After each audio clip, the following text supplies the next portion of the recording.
Line में खड़ा कर फूलन देवी ने क्यों 20 लोगों को मारी गोली? क्यों शेर सिंह राणा ने फूलन देवी की हत्या की? यूपी के बजाय फूलन देवी ने अर्जुन सिंह के शासन वाले एमपी में क्यों किया आत्मसमर्पण? फूलन देवी की हत्या के तार मुलायम सिंह से भी जुड़े?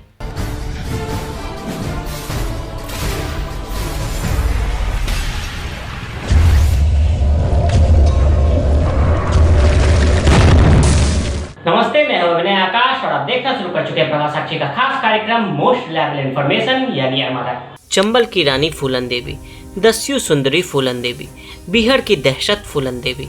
फूलन देवी जिनके नाम पर से कांपता था चंबल, लेकिन साल 1983 में फूलन ने फांसी न दिए जाने की शर्त पर सरेंडर किया। फिल्म बैडिट क्वीन की शक्ल में साल 1994 में फूलन देवी की रॉबिनहुड वाली छवि पहले पर्दे पर उतरी। समाजवादी पार्टी ने फूलन देवी के नाम को भुनाया और उन्हें लोकसभा का चुनाव भी लड़वाया। चुनाव जीतकर फूलन देवी संसद भवन जा पहुंची, लेकिन चंबल की परछाई ने फूलन का पीछा नहीं छोड़ा और 25 जुलाई 2001 को राजधानी दिल्ली के संसद भवन से चंद कदमों की दूरी पर दिन दहाड़े फूलन देवी को उनके ही सरकारी बंगले के बाहर गोलियों से छलनी कर दिया गया। फूलन देवी के कत्ल का इल्जाम शेर सिंह राणा पर आता है, जो फिलहाल जमानत पर बाहर है, लेकिन फूलन देवी की मौत के 2 दशक बाद उन्हें पहले के मुकाबले कहीं ज़्यादा जोर शोर से याद किया जा रहा है। वजह साफ है कि अगले कुछ महीने में उत्तर प्रदेश में चुनाव होने हैं। सारे राजनीतिक दल अपने कोर वोट बैंक में निषाद वोट को जोड़ना चाहते हैं। फूलन देवी की कहानी। यमुना के किनारे कालपी के गोरवा पुरवा गांव में फूलन देवी का जन्म 10 अगस्त 1963 को हुआ।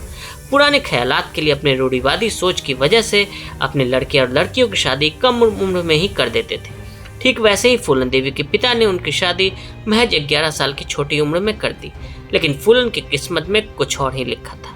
पति द्वारा बलात्कार किया गया। बाद में खराब स्वास्थ्य की वजह से फूलन देवी ससुराल छोड़ अपने मायके चली आई और अपने परिवार के साथ रहने लगी, लेकिन यहाँ पर उनकी मुश्किलें कम नहीं हुई। फूलन ने पहले से ही गरीबी में जी रहे परिवार का हाथ बटाना शुरू किया। इसके लिए वो परिवार के लोगों के साथ मजदूरी करने लगी। यही से लोगों को फूलन के विद्रोही स्वभाव के नज़ारे देखने को मिले। कहा जाता है कि एक बार एक आदमी ने फूलन देवी को मकान बनाने की मजदूरी के एवज में मेहनताना देने से मना कर दिया, जिसके बाद गुस्से में फूलन ने रात को उस आदमी के मकान को कचरे के ढेर में बदल दिया। है बेहमई कांड। 14 फरवरी 1981 को 20 लोगों की हत्या से पहले कोई भी बेहमई गांव के बारे में नहीं जानता था। हिंदुस्तान तो क्या, उत्तर प्रदेश के नक्शे पर भी बेहमई की कोई खास पहचान नहीं थी, क्योंकि कानपुर देहात जिले का ये छोटा सा गांव बीहड़ों के नज़दीक है और जिला मुख्यालय से काफ़ी दूर। चंबल के बीहड़ की सुनसान पगडंडियाँ जिन पर मौत आगे बढ़ जा रही थी। उस मौत के 1-2 नहीं बल्कि दर्जनों हाथ पांव थे।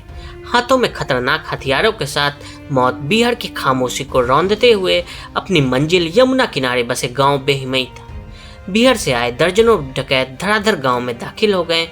डकैतों को देखते ही गांव में चारों तरफ अफरा तफरी मच गई। महज कुछ ही पलों में गांव के बच्चे, बूढ़े और महिलाएं घरों के अंदर कैद हो गए। गांव की गलियों में बीहड़ के डकैत अपने शिकार की तलाश करने लगे। बंद घरों की खिड़की और दरवाजों से झांकती आंखें मौत की आहट से खौफजदा थी।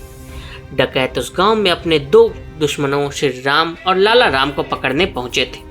उसके बाद एक एक कर घर की तलाशी शुरू हो गई। डकैतों ने घरों में छिपे मर्दों को बाहर खींचकर निकाला। गांव के तमाम मर्द सिर झुकाए खड़े थे और उनके सामने सीना तान कर खड़ी थी डकैतों की बंदूक और राइफल। अचानक ही बंदूकों ने गरजना शुरू कर दिया। बंदूकें जब खामोश हुई तो चारों तरफ खून ही खून नजर आ रहा था और सामने पड़ी थी 20 लाशें। कुछ गांव वाले के जेहन में उस खौफजदा मंजर की यादें आज भी ताजा हैं। इस घटना के चश्मदीद ने अंग्रेजी अखबार इंडियन एक्सप्रेस से बात करते हुए बताया था कि हम लोग उस दिन गांव के कुएं के करीब थे। फूलन देवी अपने साथियों मान सिंह, फूसा और भीखा के साथ गांव में दाखिल हुई। फूलन देवी और उसके गिरोह ने गांव वालों पर फायरिंग शुरू कर दी। इंडियन एक्सप्रेस से बात करते हुए एक और चश्मदीद महिला ने बताया कि फूलन देवी जय मां काली के नारे लगा रही थी। गोलियों की तरतराहट से पूरा इलाका थर्रा उठा और जमीन पर लाशें ही लाशें नजर आ रही थी। बीहड़ से मौत बनकर आई फूलन देवी और उनके साथियों की गोलियों ने कई घरों के चिराग हमेशा के लिए बुझा दिए।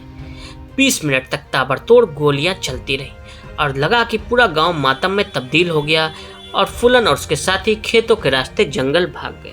फूलन देवी ने क्यों लिया इतना खौफनाक बदला? फूलन का गांव बेहमई से करीब 20 किलोमीटर की दूरी पर है। उस दौर में इस इलाके में डकैतों का आतंक चलता था। बेहमई गांव के ठाकुर जाति के डकैतों लाला राम और श्री राम सहित कई लोगों ने फूलन का बेरहमी से गैंगरेप किया। बीबीसी को दिए एक इंटरव्यू में फूलन देवी ने कहा था कि उन्होंने बहुत बुरा काम किया था। उस दिन को याद करते हुए फूलन देवी ने कहा था कि मेरे साथ उन लोगों ने इतने बुरे बुरे अत्याचार किए तो हम क्यों मर जाएं? क्यों न हम उन अत्याचार करने वालों को बताएं कि तुमने जो किया है उसका तुम्हें जवाब भी मिलेगा। दरअसल नाराज दबंगों के कहने पर डाकुओं ने फूलन का अपहरण कर लिया और बिहार में 3 हफ्ते तक उससे रेप किया। इसके बाद फूलन ने विक्रम मल्लाह के साथ मिलकर बंदूक उठा ली और दुश्मनों का सफाया करने लगी। तब फूलन देवी बेहमई कांड के 2 साल बाद ही फूलन देवी ने 1983 में मध्य प्रदेश सरकार के सामने आत्मसमर्पण कर लिया। इसमें मध्य प्रदेश के तत्कालीन मुख्यमंत्री अर्जुन सिंह की बड़ी भूमिका थी। फूलन देवी को लग रहा था कि यूपी सरकार उनके प्रति पर्याप्त संवेदनशील नहीं है और उनकी शर्तों को मानने के लिए तैयार नहीं है। फूलन देवी ने शर्त रखी कि उसे यूपी की जेल में नहीं रखा जाएगा। इसके बाद वह 11 वर्षों तक ग्वालियर और जबलपुर की जेल में रही। उन पर 22 हत्या, 30 डकैती और 18 अपहरण के चार्ज लगे। 90 के दशक में जब राम मंदिर आंदोलन का उफान जब थमा और 1993 में चुनाव हुए तो मुलायम सिंह यादव बहुजन समाज पार्टी के सहयोग से मुख्यमंत्री बने, तो उन्होंने ये सुनिश्चित किया कि उत्तर प्रदेश में फूलन देवी पर दर्ज सभी मुकदमे वापस ले लिए जाएं। फूलन देवी जब ग्वालियर जेल से रिहा हुई तो उनका यूपी में ऐसे स्वागत हुआ जैसे वो कोई रॉबिन हुड हो। 1994 में फूलन जेल से छूटी और उम्मेद सिंह से शादी कर ली। मुलायम सिंह की रणनीति थी कि यमुना के कालपी से लेकर हिमपुर, फतेहपुर और मिर्जापुर के निषाद वोटरों पर पार्टी के प्रभाव को बढ़ाया जाए। मुलायम सिंह को फूलन देवी इस काम के लिए सबसे मुफीद लगी। 1996 में फूलन देवी ने समाजवादी पार्टी से चुनाव लड़ा और जीत गई। मिर्जापुर से सांसद बनी। कभी चंबल की गलियों में घूमने वाली फूलन अब दिल्ली के अशोका रोड में शानदार बंगले में रहने लगी। 1998 में हारी, लेकिन 1999 में फिर चुनाव जीत गई। राजनीतिक और जीवन दोनों सफर का अंत ऐसे हुआ। 25 जुलाई 2001 को शेर सिंह राणा फूलन से मिलने आया। इच्छा जाहिर की कि फूलन के संगठन एकलव्य सेना से जुड़ेगा। खीर खाई, फिर घर के गेट पर फूलन को गोली मार दी। इसके 2 दिन बाद शेर सिंह राणा ने देहरादून में आत्मसमर्पण करके इल्जाम अपने सर लिया। उसने कहा कि मैंने बेहमई हत्याकांड का बदला लिया है। 17 फरवरी 2004 को शेर सिंह राणा तिहाड़ जेल से फरार हो गया। 2 साल बाद 17 मई 2006 को कोलकाता में गिरफ्तार किया गया। 14 अगस्त 2014 को दिल्ली की एक अदालत ने शेर सिंह राणा को आजीवन कारावास की सजा सुनाई। फूलन देवी की हत्या के तार मुलायम सिंह से भी जुड़े थे। जनवरी 2002 में लखनऊ के प्रेस क्लब में खुद को शॉर्ट फिल्म का प्रोड्यूसर बताने वाले पत्रकार लोकेंद्र सिंह ने एक प्रेस कॉन्फ्रेंस बुलाई। जब पत्रकार पहुंचे तो उसने वहां मौजूद पत्रकारों को प्रोजेक्टर पर एक फिल्म दिखाई। फिल्म में दिखाया जा रहा था कि एक नेता समाजवादी पार्टी के तत्कालीन अध्यक्ष मुलायम सिंह यादव के सामने कह रहे हैं कि फूलन देवी को निपटा देने के चुनावी फायदे होंगे। बीजेपी ने इस मामले को लेकर सपा नेता को घेरा और आरोप लगाया कि मल्लाहों के साथ होने का दिखावा करते हैं, लेकिन अब असलियत सामने आ गई। लेकिन गौर करने वाली बात यह है कि उस प्रेस कॉन्फ्रेंस के बाद लोकेंद्र सिंह का कुछ पता नहीं चला। वोटरों को लुभाने के लिए फूलन देवी के नाम का सहारा। बेहमई नरसंहार के 40 साल बाद आज यूपी और बिहार में फूलन की विरासत के ढेरों दावेदार हैं। 25 जुलाई को पहले के मुकाबले फूलन देवी को ही ज्यादा जोर शोर से याद किया गया। वजह साफ है कि अगले कुछ महीनों में चुनाव होने हैं और यूपी में सारे राजनीतिक दल अपने कोर वोट बैंक में निषादों को जोड़ना चाहते हैं। मोटे तौर पर देखें तो निषादों में 150 से ज्यादा उपजातियां हैं। पूर्वी और मध्य उत्तर प्रदेश के 18 जिलों में इनकी अच्छी खासी तादाद है। यह वही 18 जिले हैं जहां एनडीए के सहयोगी और बिहार की विकासशील इंसान पार्टी फूलन देवी की पुण्यतिथि पर 25 जुलाई को उनकी विशाल प्रतिमा लगाना चाहती थी। यूपी पुलिस ने ऐसा होने नहीं दिया। निर्बल इंडियन शोषित हमारा अपना दल यानी निषाद, जिस पार्टी के चीफ है डॉक्टर संजय निषाद, 2017 के विधानसभा चुनाव में निषाद पार्टी ने पीस पार्टी से हाथ मिलाया और 62 सीटों पर चुनाव लड़ा, लेकिन जीत मिली सिर्फ 1 सीट पर। अगले साल मुख्यमंत्री बनने के बाद योगी आदित्यनाथ ने गोरखपुर लोकसभा सीट से इस्तीफा दिया और तब संजय निषाद ने समाजवादी पार्टी के साथ मिलकर अपने इंजीनियर बेटे प्रवीण को गोरखपुर से लोकसभा का चुनाव लड़वाया, जो सांसद बन गए। योगी के गढ़ में जीत ने निषाद पार्टी की बार्गेनिंग पावर को बढ़ा दिया।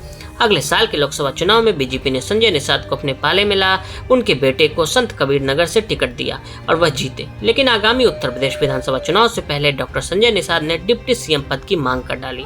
वहीं बिहार से निकलकर उत्तर प्रदेश में निषादों को गोलबंद करने में जुटे मुकेश सहनी का कहना है कि उनकी पार्टी सरकारी नौकरियों में निषाद समुदाय के आरक्षण के लिए एक आंदोलन शुरू करेगी।